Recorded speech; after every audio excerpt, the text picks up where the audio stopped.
بسم الله الرحمن الرحيم. السلام عليكم ورحمة الله وبركاته. Alhamdulillah. Thank you, Mr. Chairman and Deputy, for your kind introduction. First of all, thank you very much for having me during this symposium. We came from Malaysia through the Federation of Engineering Institutions of Islamic Countries with the sole intention of trying to promote the idea of quality in engineering education as well as the professional system. Alhamdulillah, we in Malaysia had the opportunity to be involved in a number of international engineering organizations, and we are very lucky in the sense that we were invited early on to be part of the Washington Accord, and alhamdulillah we were accepted as a signatory of Washington Accord, and later we were also accepted, and in fact around the same time, in the International Professional Engineer Agreement, that is for the professional engineers. With this experience in the International Engineering Alliance, which housed the Washington Accord, the Sydney Accord, the Dublin Accord, the International Professional Engineer Agreement, the Engineering Technologies Agreement, as well as the Technician Agreement. With this experience in IEA, we felt it is important for us to share the experience with other countries, particularly in the Islamic world, under the Federation of the Engineering Institutions of Islamic Countries. The reason being, although all countries in the Islamic world, 56 or 57 countries if you count Bosnia, can join the IEA, it will be a very expensive affair.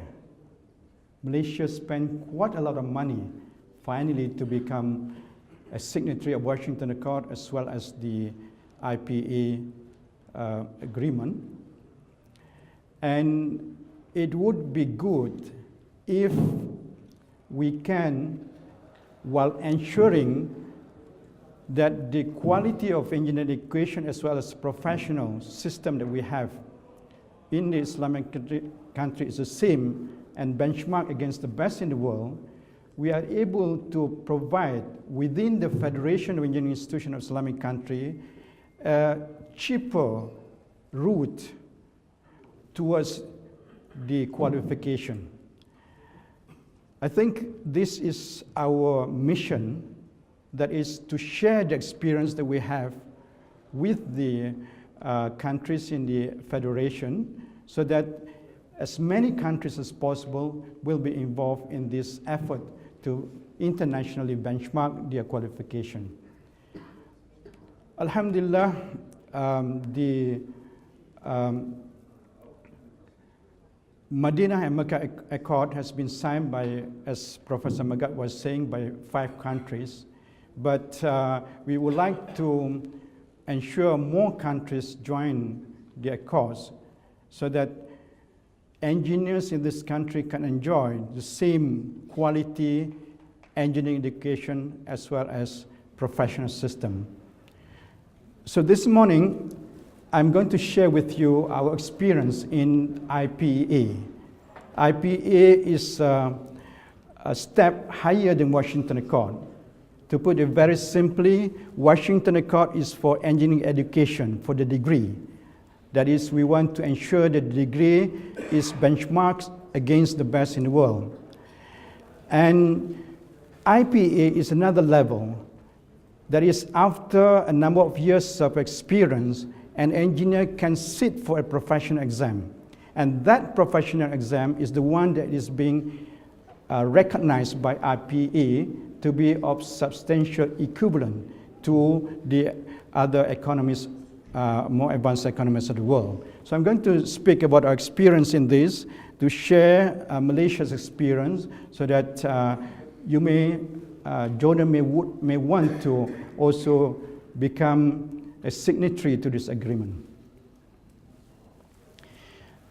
just to share our experience in international benchmarking, as you may have known, in the UK a number of years back, specifically in the 1980s, Sir Monty Finiston, he did a simple study on engineering our future, as it was called that time, basically trying to improve the system of engineering education and professional development in the UK at that time.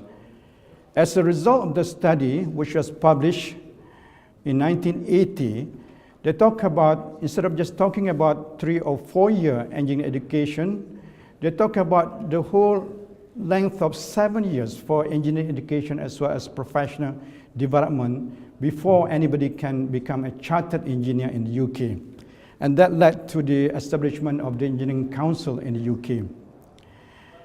And then we know, as was mentioned, IPEA has adopted what they call Engineering Criteria 2000. So it kind of changed the way engineering education was measured in terms of performance. And the stress at that particular time was the outcome-based education. So everybody seems to be very interested in OBE after that. And then Washington Accord, as explained by Professor Magat just now, introduced a number of things, especially important for us is the graded attributes. I will not go through this because that has been explained by Professor Magat. What I want to do is to relate the education accord to the IPEA that is the topic of my presentation today. In Europe, they initiated a project called EURES project some time back, and alhamdulillah, I was very lucky when they presented the report in Brussels. I happened to be in Brussels with a few friends, and we attended the presentation of the final report for EURES project, and this led to their INE, European Network for Accreditation of Engineering Education, another network similar to Washington Accord, but for the Europeans, and they have their own program outcomes specified, and then this was also mentioned by Prof. Magat just now.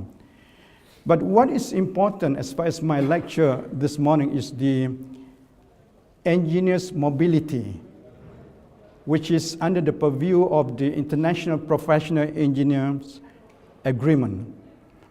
It started off with what they call Engineers Mobility Forum, EMF.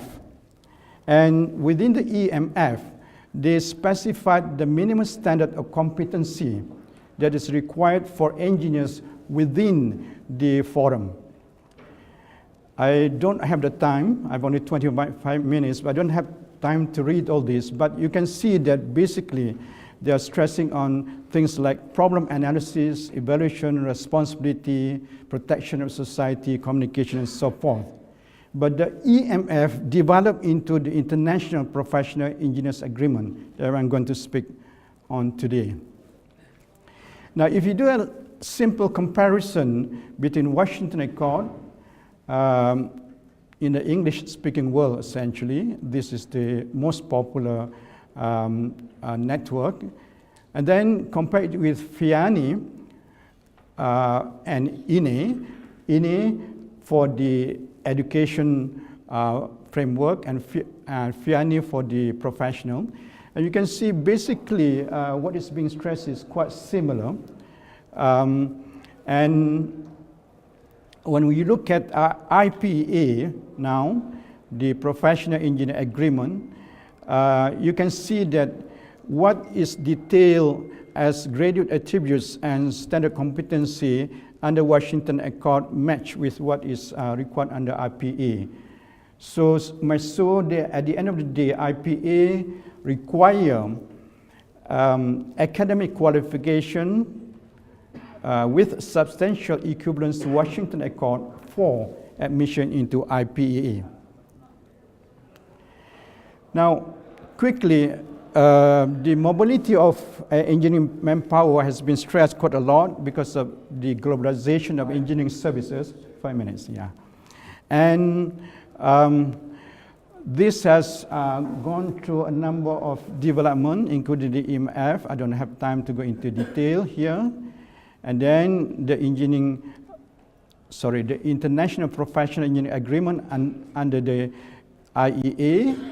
And they have their foundation documents, which you can actually download from the website, if you want to know more about governance, about the rules and procedures, and also the guidelines for establishing your own, in Jordan, your own professional system which satisfy the requirement of the IPEA. Because once you satisfy the requirement of IPEA, Jordanian professional engineers can theoretically practice in any country within the IPEA agreement. The governance document will give you some details about what IPEA is all about and what it can ensure.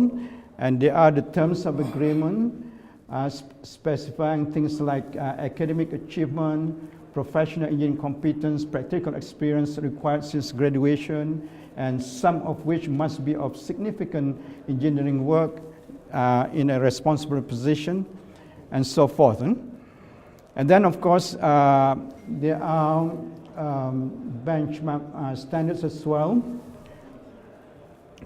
for competence that is specified. So essentially, they're talking about 7 years of practical experiences graduation before you can become a professional engineer at the international level, with a minimum of 2 years in responsible position. So that is the standard that we require today for you to be able to become a professional engineer at the international level. You can practice in any country within the IPEA agreement. Okay, if you look at the list of members in IPEA, unfortunately for the moment, the only country from the Islamic world is only Malaysia. Malaysia is the only country from amongst the Islamic countries accepted as a member of IPEA. Pakistan is still under consideration, they're still applying, and there are no other countries, so you're welcome to learn from our experience. And the last is the IPEA agreement. As in Washington Accord, they have an executive committee. The executive committee is basically the chair and deputy chair. There's no other committee members. And for now, the chair of the IPEA is from Malaysia, Dr. Gui, and the deputy chair is Mr. Jerry Carter from US, and CEES, the one that is organizing the professional exam in the US. So ladies and gentlemen, just to share with you our experience in IPEA, I'm very hopeful that after this I'm going to talk about Makkah Accord, which is quite similar, of similar standard. I'm hopeful that Jordan can join IPEA and inshallah also Makkah Accord. So with that, wabillahi tawfiq wal hidayah. Wassalamu alaikum warahmatullahi wabarakatuh.